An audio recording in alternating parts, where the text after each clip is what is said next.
Muita paz, muita luz a todos, namastê. É com grande alegria que nós estamos começando essa nova maratona ufológica. E nessas 3 aulas nós vamos discutir sobre, né, como os extraterrestres chegam, como eles navegam internamente. Nós vamos falar de portais estelares quânticos, usado pelos extraterrestres. Vamos tentar entender como é que funciona a navegação estelar. Uma das grandes perguntas é: como o extraterrestre chega até o nosso planeta? Ok? Então, o que a nossa ciência sabe? Por que a nossa ciência ela não acredita na existência de extraterrestres aqui entre nós? Elas não acreditam. E tem um motivo para elas não acreditarem. Né? E eu tenho visto uma coisa muito interessante ao longo de alguns 2, 3 anos. Eu acompanho muito os seriados do History Channel. E nós temos um físico lá, um japonês, né? Ele chama Michio, né? Acho que é Mikio Kaku, um negócio assim, né? E ele é um físico de divulgação, gosta de falar muito. Há uns 2, 3, 4 anos atrás, mas ele era, quando falava em disco voador extraterrestre, ele era totalmente bloqueado, cético, ok? E de uns tempos para cá, ele tem melhorado muito o discurso dele, até parecido no alienígena do passado, coisa que ele não fazia. Ele só parecia aquele universo, sabe? Você tá daqueles programas mais científicos mesmo. Ele não dava cara para bater em programa de ufologia. E o discurso dele está totalmente mudado. Principalmente depois que o governo americano começou a soltar esses vídeos de disco voador e tal, ele já começou a mudar a sua forma de pensar. Mas só que isso não atinge o meio acadêmico. O meio acadêmico é um meio extremamente cético, é um meio extremamente difícil de você lidar com ele. E eu vou explicar para vocês por quê. Tá? Quantas vezes eu já não estive em programas de debate e os negros metiam algum intelectual no meio lá que era um saco você dialogar com ele. Ele vinha com todas essas teorias babacas científicas como se eu não soubesse. Enquanto ele está vindo, eu estou voltando, né? Aquelas coisas muito interessantes, né? Eu sou um físico a gente discutia essas coisas com Mário Schemberg, né? com César Lattes. Vocês têm noção de cada conversa que a gente fazia. O César Lattes, ele era um diretor do Instituto de Física, ele foi quase prêmio Nobel de Física. E uma vez ele montou um experimento na Unicamp a fim de derrotar a teoria da relatividade de Einstein. Você tem uma ideia. Né? E nós estávamos lá, nós ajudávamos a tirar as medidas no laboratório. Sabe? E ele era meu professor, ele dava aula e ele dava um curso para nós de teoria da relatividade. Você está me entendendo? E é um dos cursos mais difíceis que tem. Porque a matemática envolvida nessa matéria é uma matemática muito complicada. Tá? Principalmente a teoria geral da relatividade. A restrita não é tanto. A relatividade restrita ela é razoavelmente matematicamente simples, mas a teoria da relatividade geral, que envolve tensores, que envolve matrizes, cálculo matricial, é uma coisa complicadíssima. Muito complicada a sua matemática. A ponto de, em 1900 e alguma coisa, né, Sir Eddington, é um dos maiores astrônomos e matemáticos ingleses, né, da época. E ele era um dos grandes estudiosos da teoria da relatividade de Einstein. Embora devido às divergências de politicagem de países, porque o Einstein era alemão e o Eddington era inglês, né? Desde a Primeira Guerra Mundial, esses países estão em guerra, estão em conflito, né, ideológico. Né? Eles nunca se viram frente a frente. Era só paper, estudando as publicações nas revistas científicas, você está entendendo? Por cartas, tal. Bom, ele foi o cara que fez uma experiência e validou as teorias de Einstein, derrubando todo o preconceito inglês contra o Einstein. E ele era um dos caras que mais entendiam de teoria da relatividade de Einstein.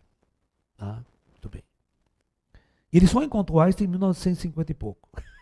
Muito tempo depois. Aí apertaram a mão do outro, assim, num coquetel, num encontro, sabe? Tem um filme que vocês podem assistir, que eu indico para vocês, é excelente esse filme. O filme se chama Einstein e Eddington. Esse é o nome do filme. Tem na internet, vocês podem procurar.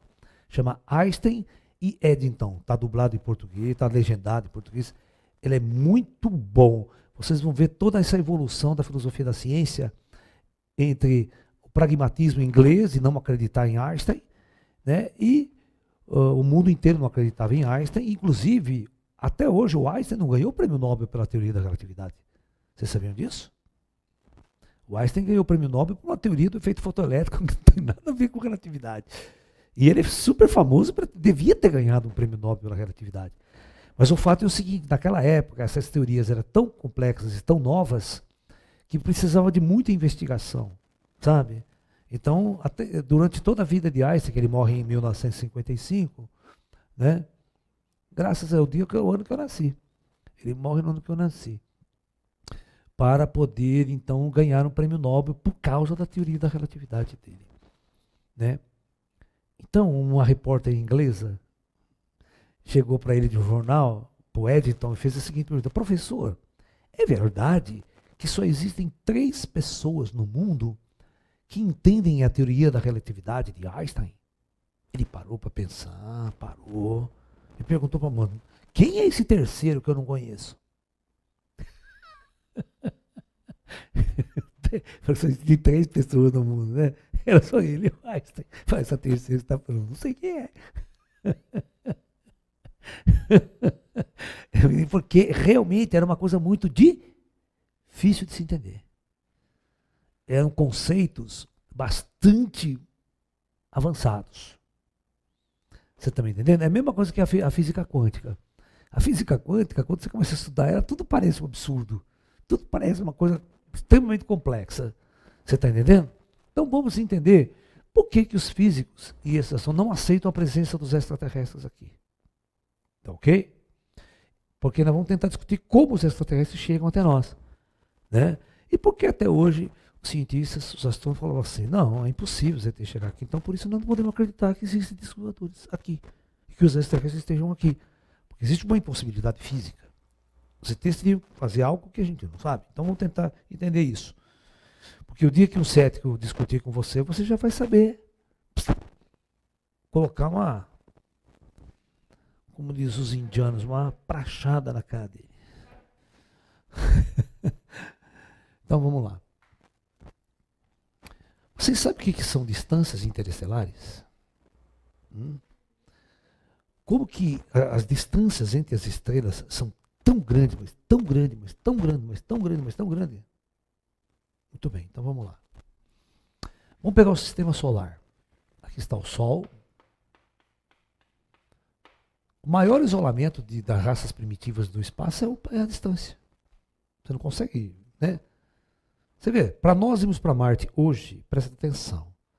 Na melhor das hipóteses, nós demoramos 9 meses para ir. Mas para voltar, 2 anos e 4 meses de viagem. Ou você fica uns 2, 3 anos em Marte para pegar a janela de volta.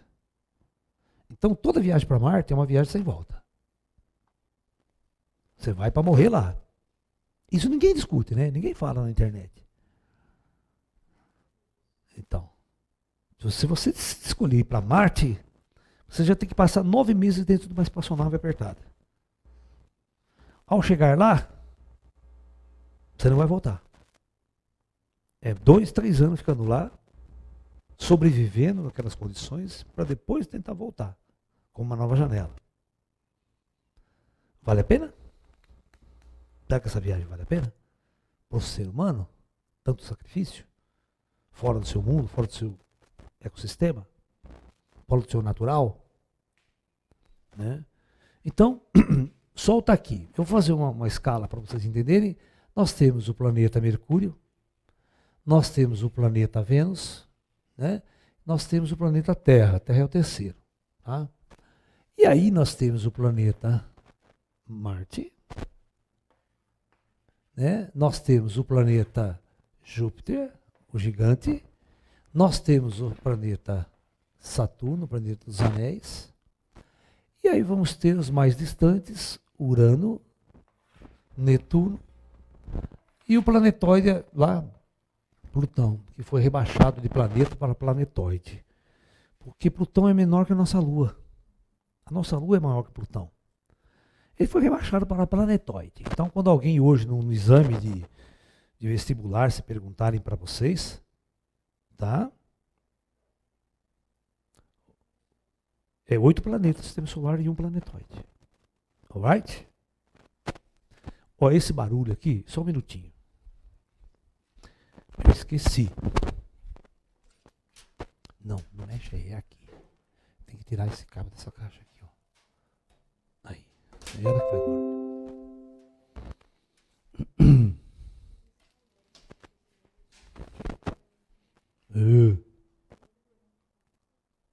Não vai fazer barulho.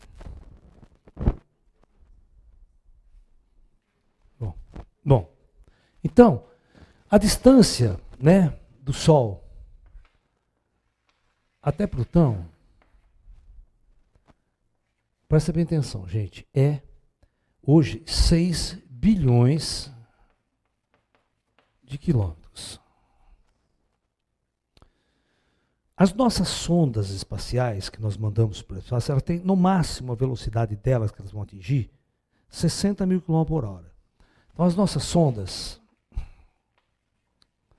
têm uma velocidade média, né, de 60 mil quilômetros por hora. Essa é a velocidade dela, no espaço. É bem alta em relação a qualquer coisa aqui na Terra. Certo? Se você fizer a conta, quanto tempo essa sonda demora para cruzar essa distância? Tá? É só você fazer o seguinte, presta bem atenção. Né? Você pega 6 bilhões, porque ó, velocidade é o espaço sobre tempo. Quando você quiser saber tempo, você faz assim, ó, o espaço sobre a velocidade. Tá ok? Eu não vou ficar fazendo muita conta para não perder tempo. Vocês podem fazer uma calculadora aí, tá? Mas vai dar mais ou menos... Hã? Senhora, você está doente da cabeça? Senhora, menina. Para de falar essas coisas.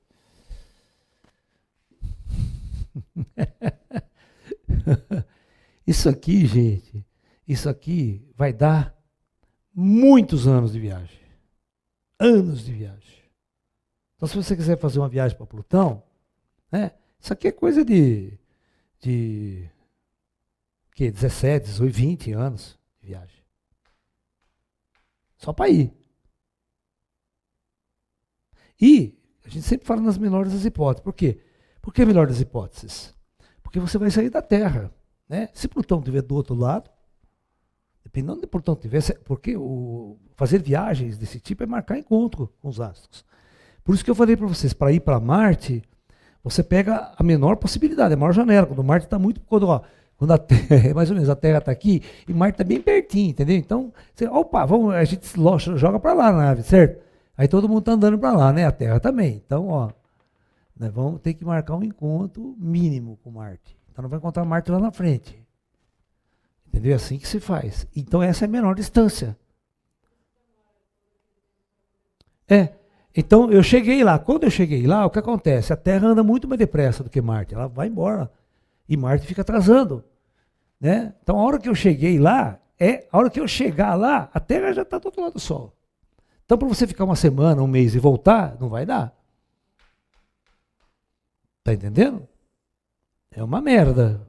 Isso, ninguém discute essas questões. Não, por isso que eu falo, ninguém vai para Marte ainda, cara. Tem milhões de problemas que não foram resolvidos. Tá? Principalmente botar 5 pessoas, né, dentro de uma espaçonave. Né? Você sabe que estão querendo colocar a primeira mulher na Lua agora, né? Vai ser uma tagarelice que vai acabar com o silêncio da Lua.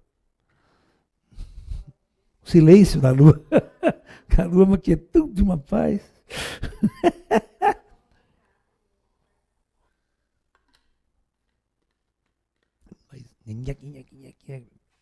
Né? Não, tô é brincadeira. Mas então, agora nós vamos pegar. Você já viu a dificuldade, né? Vai demorar uns 20 e tantos anos. É. Então, agora vamos fazer o seguinte. Aí vocês vão entender por que os cientistas não acreditam e como que a gente tem que criar ideias novas para conversar com esse pessoal. Né? E por que, que a gente não foi ainda? Nem para Marte, por que, que a gente não foi? Você viu a velocidade das nossas sondas? Lenta pra cacete, né? Temos de carroça no espaço. As distâncias interestelares ou interplanetárias são muito grandes. Né? Muito bem, agora nós vamos pegar o nosso sistema solar inteiro, vai ser essa bolinha aqui. Tá? É uma bolinha com um diâmetro de 6 bilhões de quilômetros. Aí a minha pergunta é, professor, qual que é a estrela mais próxima do Sol? Se eu quisesse fazer uma visita, passear. Então, o sistema solar mais próximo de nós é uma estrela visível ao olho nu. Ela se chama Alfa da constelação do Centauro.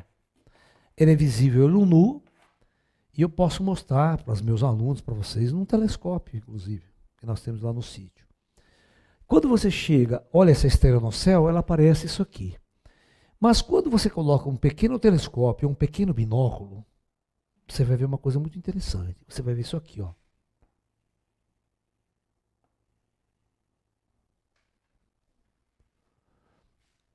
O que significa isso?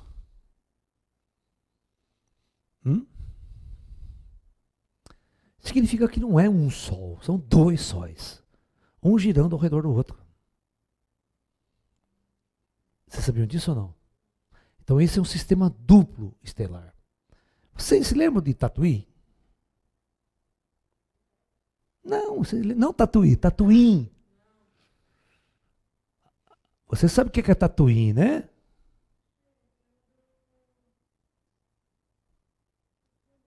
Tatooine é o planeta do Luke Skywalker, do Guerra nas Estrelas. Você viu quando ele sai à tarde assim, triste, ele olha, tem 3 sóis no céu? Na verdade é 2, né? É 2 ou 3? É 2, acho. É um vermelho e um azul. Então é um sistema binário. Tá? Então esse é um sistema, agora presta atenção. Aí, quando os cientistas, isso pequenininho telescópio você vê a dupla. Aí quando você usa um telescópio mais poderoso, mais maior de bom, vai aparecer uma terceira estrela aqui. É um sistema de 3 estrelas, um sistema trinário. Então, a gente chama assim. Então a gente vai falar a Centauro. É muito importante isso aqui, porque isso aqui, o Astar Sharon mora aqui, tá? No planeta Metara, que fica orbitando o sistema de Alfa Centauro. Então, nós temos 2 estrelas que a gente chama de estrela A e estrela B do sistema. Geralmente a gente coloca a como, às vezes ela é maior e a outra gira em torno da A, ok?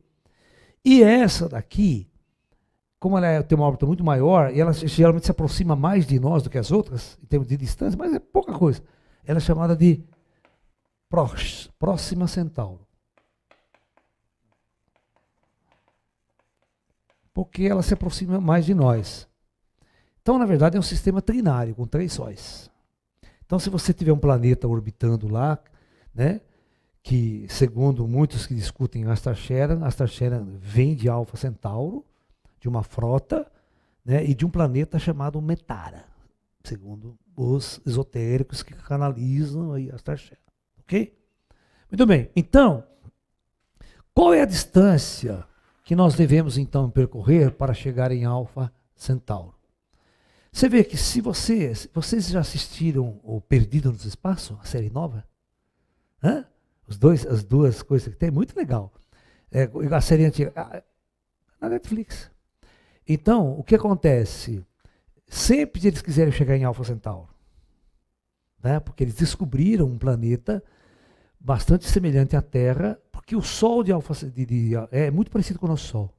Ele é muito parecido. Então, a possibilidade de você ter um planeta estável lá é interessante. Tá? Então, todo mundo quer ir. Inclusive, no filme, vão para Alfa Centauro. Eles querem ir para a missão para Alfa Centauro, para colonizar Alfa Centauro. Né? Então, vamos lá. Agora, Quando eu entro em distâncias interestelares, meus alunos, imagine você medir a distância São Paulo-Rio, a gente mede em quilômetros, certo? 450 quilômetros. Imagine medir a distância São Paulo-Rio em milímetro. Tem sentido? Por quê? Porque você vai dar milhões de milímetros, certo? Então é um número muito grande, então a gente muda a unidade, porque a gente usa quilômetro. A mesma coisa, você se lembra que eu usei quilômetros ainda quando eu fui medir Sol a Plutão. 6 bilhões de quilômetros. Agora, para distâncias interestelares, nós vamos usar uma outra unidade, muito mais moderna. A unidade se chama na verdade se chama ano-luz. O ano-luz é a distância que a luz percorre em um ano. Presta atenção, a distância que a luz percorre em um ano. Sendo que a velocidade da luz no vácuo é 300 mil quilômetros por segundo. Então prestem atenção. Quando você acende uma lanterna, em um segundo, esse raio de luz, esse feixe de luz andou 300 mil quilômetros. Significa que a luz não faz curva, mas é o equivalente a dar 7 voltas e meia no planeta Terra em um segundo.